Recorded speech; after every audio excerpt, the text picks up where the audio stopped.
Welcome, Sens Talk. Russell winds in, feeds it back across the track, and scores! Brady Tkachuk makes it 2-0. Paul Giroux, hit alone, scores! Tim Stutzel across, Tkachuk score! The captain, Brady Tkachuk, buries it with 1:18 to go. See you later. Go, Sens, go. Welcome to Sens Talk. My name is Brandon Plant, and I am your host. Today, Ottawa took on the Philadelphia Flyers, looking to get a win after a disappointing result yesterday where they played a fantastic game against one of the best teams in the National Hockey League, the Winnipeg Jets, but unfortunately fell in overtime for the first time this year, 2-1 to Winnipeg. They really did play well yesterday. Probably deserved the win, but Connor Hellebuyck of the Winnipeg Jets is just an unreal goaltender. He is truly unbelievably fantastic. He's such a good goalie. So Ottawa today is looking to get 2 points. By the way, you're probably wondering, what's going on with the 49ers stuff? What's going on with the 49ers stuff, Brandon? No, I didn't lose a bet. I'm willingly wearing this stuff because, look, my Niners, baby. They gave me almost a heart attack yesterday, but we got it done. So in honor of that and getting to the NFC Championship, I'm going to rock the Niners gear for this video.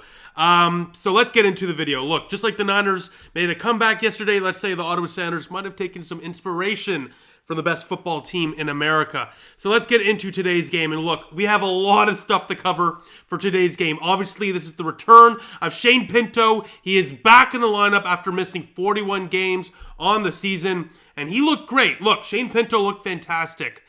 Really, really good along the boards. He crashed the net a lot. Was really creating chaos in front of the net. There was like 2 or 3 times where he was jamming the puck in the crease, fell down, and there was like a huge scrum, and everyone kind of piled on in the crease. Shane Pinto is always in the middle of all of that. But also behind the net, along the boards, he had a few nice passes, setting up plays. And as well, he had a good steal kind of in the slot area out front of the crease in the second period of play that almost resulted in a goal. He just missed wide. So I mentioned in my last video that we should be careful of Shane Pinto. Give him about a month or so to break out of the rust. No rust on this guy, it appears. What a game for him. Looked like he was in mid-season form. And this is a guy that didn't play in training camp, get preseason minutes, or get any NHL minutes for nearly a year up until this point. So cannot be more impressed with Shane Pinto and his game today. And by the way, today will mark the first time in exactly 1 year, January 21st, 2023, that Ottawa will have Tim Stützle, Josh Norris, and Shane Pinto all play in one game. Shout out to the Locked On Sens guys for that stat. That's actually insane that it's been a year since our top 3 centers in the organization played together. And on that note, our top 4 centers in the organization, Stützle, Norris, Pinto, and Ridley Gregg, have not once, ever, until today, play a game with one another. That's actually insane, and that really shows a good testament to the quality center depth that the Senators team has. And we'll talk about it in the post-game thoughts, but the face-off win percentage tonight definitely reflects that. But once again, on that note, with Norris and Gregg and Stützle and Pinto all playing in the game for the first time together, Ridley Gregg was not a center today. I think that's important to mention. He was on a wing, and, a lot of people were like, well, I would have liked to see Ridley Gregg stay on that top line with Tkachuk and stuff, but you know what? It makes sense. Martin said before the game that he could see Norris getting wing opportunities. He can see, of course, Gregg, like he did today, get wing opportunities. So it's nothing permanent. He's just switching around the lineups now that the Senators finally have a full and healthy lineup that they should have had a long time ago. To be honest with you, 41 games, absolutely insane. But anyways, we finally have a healthy roster and a full roster. So he's going to tinker around with it a bit, but I thought Ridley Gregg looked great on the first line, and he looked great on the wing too. So essentially, Josh Norris was brought back to the first line, while Ridley Gregg went down the second line with Tim Stützle and Drake Batherson. I think that's well-deserved for Ridley Gregg after a strong performance in the top 6 over the last week or so. Then you have that third line of Vladimir Tarasenko, Shane Pinto, and Matthew Joseph, who also looked great tonight. The top 9 looked great, but also the fourth line, the entire forward core looked good. Rourke Chartier, of course, there with Parker Kelly and Zach McEwen. Keep in mind McEwen's name, a hint, hint. That fourth line has looked great the last few games. So Ottawa, like I've already mentioned a few times, for the first time in basically a year, have their full and healthy roster for the first time, right? So, it's a great feeling, obviously, as a Sens fan to see it, but for this organization, I can only imagine how great it is to have your full roster finally out there all at once. It's actually insane how long it's taken. Now, while we're talking about lineup decisions and scratches and stuff before the game, Mark Haslick was scratched, Rourke Chartier stayed in the lineup, and Eric Brandstrom was scratched, and Travis Hamonic would return to the lineup. Now, I'll talk about, Haslick getting scratched first. Like I mentioned in my video the other day, Chartier has beaten out Haslick without a doubt for that fourth line role. He's been a better player this year, without a doubt, but also he's winning the faceoffs. He's playing tenacious. He's a very gritty type of energetic player, very physical, very good on the penalty kill, which is key. While Haslick can win faceoffs, but is really invisible otherwise. So Haslick right now is the odd man out for sure as the 13th forward. And going to defense now with Hamonic drawing in for Eric Brandstrom. Brandstrom had a brutal mistake yesterday, no doubt about it. On that first goal for Winnipeg, terrible pinch into the neutral zone, should not have done it, resulted in a goal against for Ottawa. But Travis Hamonic has been terrible for a good amount of this year. So I'm kind of conflicted on this because in one, aspect, I understand it. You want to hold your players accountable. But on the other side of things, the Sens have been playing well without Hamonic in the lineup. And, you can reduce his minutes to send a message instead of fully, scratching him. But I'm not the coach. If that's his tactic, that's what he decided to do. Fair enough. I'm just a little conflicted on it because I could see both sides of the coin on whether you agree or disagree with the scratch and Hamonic being brought back in. Now, last thing I'll mention here about the defense and Hamonic is, unfortunately, early in the game, he took a big hit and would not return with upper body injury. We have no more update than that. Hopefully he is okay, though. And the Sens do play in a few days, so we'll find out very soon whether or not he's okay. I do hope he's okay, of course, however. Now let's get into the game recap. As Ottawa is taking on the Philadelphia Flyers, we have Matt Sogard starting for Ottawa and Urson starting for the Philadelphia Flyers. A very underrated goaltender. He's very young, seen as potentially the future goalie for the Flyers. He's been fantastic this year for my fantasy team at times whenever I pick him up. So tough test here for Ottawa, no doubt. We go to the first period of play, and this goal, 12 minutes into the first period, absolutely insane. Absolutely cannot believe this goal counted, as Zamula gets a goal here that Sogard was not going to stop. He didn't even know the puck was not in his chest. But what's insane to me, as I'm sure many of you guys would agree with, is the fact that the goal went in after the whistle was blown. Okay, so, the whistle was blown and then the puck crossed the line. In what world does hockey not being played to the whistle?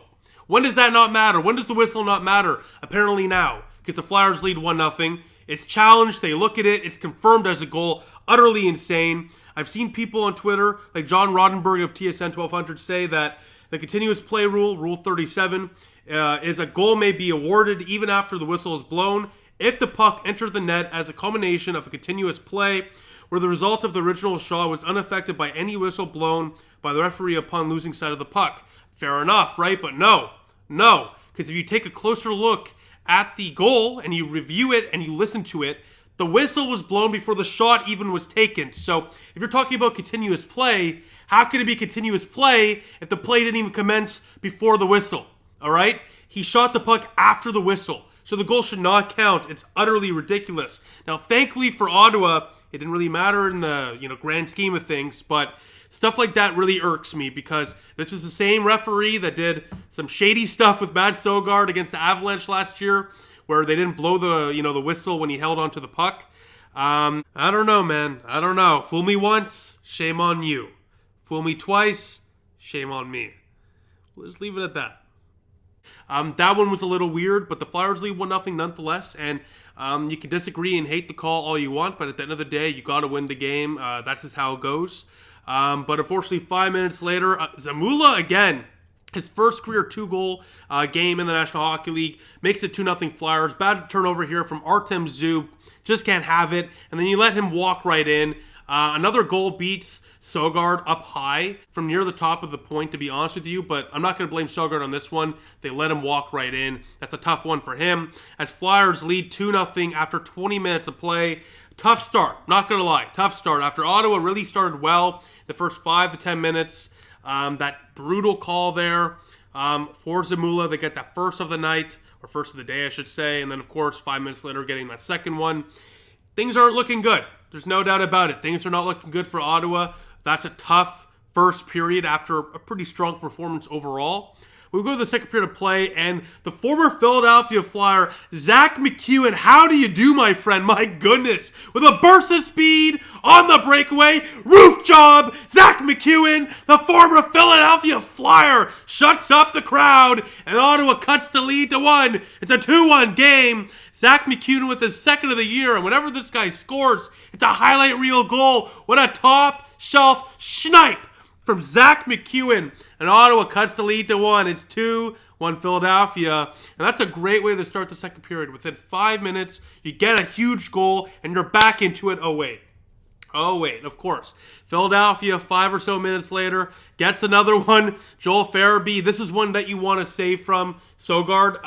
This is a goal on the power play. This is a shot you probably want to get stopped. Yeah, bar in, no doubt, good shot, but from that high out, from 50, 40 feet out, you're a tall goalie. Matt Sogard is 6'7". That's the average height of an NBA player. This is a tall guy.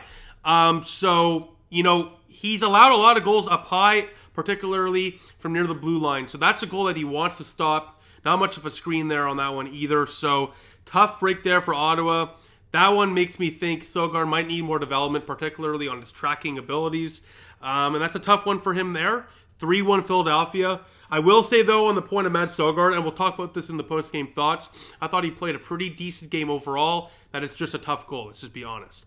But a minute and a half later, Ottawa would respond with a goal as Timmy Stu puts it home. Weird one here, but we don't care. We don't ask how. We ask how many, and that's 2 on the night for the Ottawa Senators. It's a 3-2 game, a 1-goal deficit again.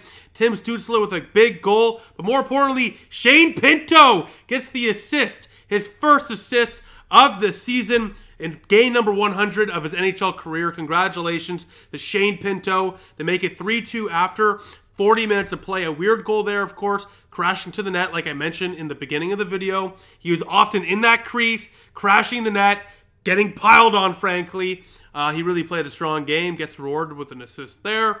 And like I already mentioned, 3-2 going to the third period of play. When Shane Pinto gets a point, the Senators are 28-5-5 when he gets a point. So things are looking good, only down by 1. You know, Pinto's back. The vibes are good. We've been playing much better as of late. Who knows? Maybe we can get win number 29 on that stat. But here's the one thing that concerns me and probably many of you guys as well. Ottawa, going into the third period, down by a goal or, you know, just not having the lead, are 1-18-1 this year. In 20 games, they've only won once. And they've only come back once, I should say, when going into the third period, not with the lead. So a tough odds for Ottawa, and for Philadelphia, they basically won all their games when leading going into the third period. So tough here for Ottawa, but guess what? We don't care. We do not care. The Senators, the last few games, they've looked far better structurally. It looks like the Jacques Martin effect is definitely taking shape. Ottawa today is doing a very good job at jamming the neutral zone. Philadelphia was having a very tough time going through our neutral zone into our offensive zone, which made the night easier for Matt Sogard for sure. And look, it costs Philadelphia and it benefits Ottawa because 3 minutes into the third period of play, Claude Giroux on a big rebound puts it home to put a goal in against his former team, shuts up the crowd again. We are tied. Ottawa has come back to tie it. 3-3, Claude Giroux, G-Money, Kutching, Jacob Bernard-Docker, and Brady Tkachuk assist as the Senators, less than 5 minutes into the third period of play, have all the life and all the momentum, and that continues on. They put a lot of pressure on the Philadelphia Flyers. It's a back-and-forth contest. It's an insane game. And then with less than 5 minutes left in the third period, in a tie game, Matt Sogard with a huge breakaway stop, and then going back the other way, Matthew Joseph with a huge steal on a weird pass from the Philadelphia defenseman there. The spring Ottawa on the 2-on-1. Vladimir Tarasenko with Matty Joe, Vlad Tarasenko! Vladdy Tarasenko, baby! Ottawa leads! It's 4-3 Senators! Vladimir Tarasenko with 4 goals in his last 6 games, puts the Ottawa Senators up by a goal. 4-3 Senators with less than 5 minutes left. Can you believe it? My goodness, just like my 49ers in the last few minutes making the comeback. Can you believe it? Ottawa up by a goal suddenly, 4-3 Senators. I can't believe it. And then a couple minutes later, Tim Stützle with an impressive play to bat the puck over Sanheim, puts it into the empty net as their Ottawa Senators win 5-3 over the Philadelphia Flyers, and they now are 3-1-1 in their last 5 as they're now 17-24-1 on the season. Just a great game overall for the Ottawa Senators. And look, 3-1-1 in the last 5. It's a small sample size. But in that small sample size, Ottawa, like I've already mentioned, far more structured. The neutral zone, teams are not walking in easily anymore. Ottawa's doing a very good job at jamming the neutral zone. But more importantly, though, when the opposing team is in our offensive zone, we're doing a very good job at boxing them out and forcing them into the boards. So when you're a physical team like Ottawa, the board battles usually should go our way as well. So that definitely helps. And more so, once again, just the structure of the team defensively has been very evident the last few games. It looks like they're finally buying in or understanding what Jacques Martin is trying to sell them, and has them playing very good games. Obviously, they're playing far better when they're more structured, but more so, it makes you feel like they have a chance to come back. 10 games or so, down by a couple, the game's over, right? Not anymore. As we've seen the last few games, the Senators finally have some life, they have some fight, and they did so for sure today. Let's get into the post-game thoughts. Look, Matt Sogard today played a little better. 25 shots against, 22 saves, 3 goals allowed on an .880 save percentage. I thought he played a decent game overall, made a couple big stops, particularly there in the third period of play, to give us a chance to win it, which we really haven't had all year. Obviously, that third one from Farabee I'd like back, but overall, pretty solid game for Sogard. No real complaints. I also want to give a shout out to Jake Sanderson, who had a great back check on that breakaway stop from Sogard, which really made it tough for the Flyer player to score there. But Sanderson tonight was unreal with 7 shots on net. I mean, my goodness, this guy is such a workhorse. Had a hit as well and 3 blocks. The guy's just nonstop, right? So Sanderson continues to be unbelievable. Shane Pinto as well. He won 90% of his faceoffs today in just under 15 minutes of play at 14:33. He was a +2 with an assist today as well. I mean, look, Shane Pinto, that's how you return. 2 hits as well. That's a great return there for Shane Pinto. And I mean, my goodness, 90% faceoff rate is actually absurd. So Ottawa today got a hell of an effort from a few guys. And overall, look, talking about faceoffs for a second here, the Ottawa Senators dominated the Philadelphia Flyers in the center circle with a 62.5% faceoff win percentage. Flyers had a 37.5 rate. So Ottawa today did a very good job in the faceoff circle, which of course helps with possession. And if you have possession, you're going to probably score more goals. It's domino effect, right? So winning more faceoffs is always good for you. So Ottawa today, with the amount of faceoffs they won, obviously helped them win. But more so, with Shane Pinto in particular, a 90% faceoff rate, that's actually insane. It's actually insane. So big reason why Ottawa won today. Ottawa today as well had 18 block shots. So like I mentioned already, they've been doing a far better job, especially the last few games, probably like Jacques Martin wants.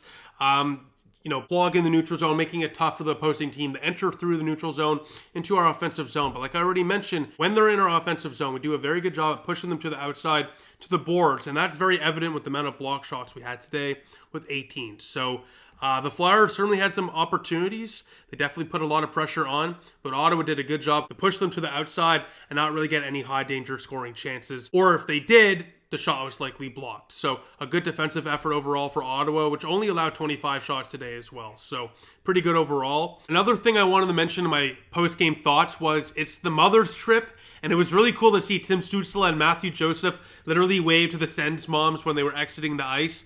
Awesome to see. They were fired up with that comeback as well. So you love to see that. Those type of trips are so memorable for the mom, of course, for the family, of course, for the player as well. So you love to see that. You just love to see it. The last thing I'll mention is Ottawa today on the penalty kill is not so great. They went 2 for 4. The Flyers do have a decent power play, don't get me wrong, but after a good string of penalty kill performances as of late, it was kind of unfortunate to see a couple power play goals go in for the Flyers, but c'est la vie, that's how it is. And when you get the 2 points, like I've already said, they don't ask how, they ask how many, and that is now 17 wins on the year for your Ottawa Senators.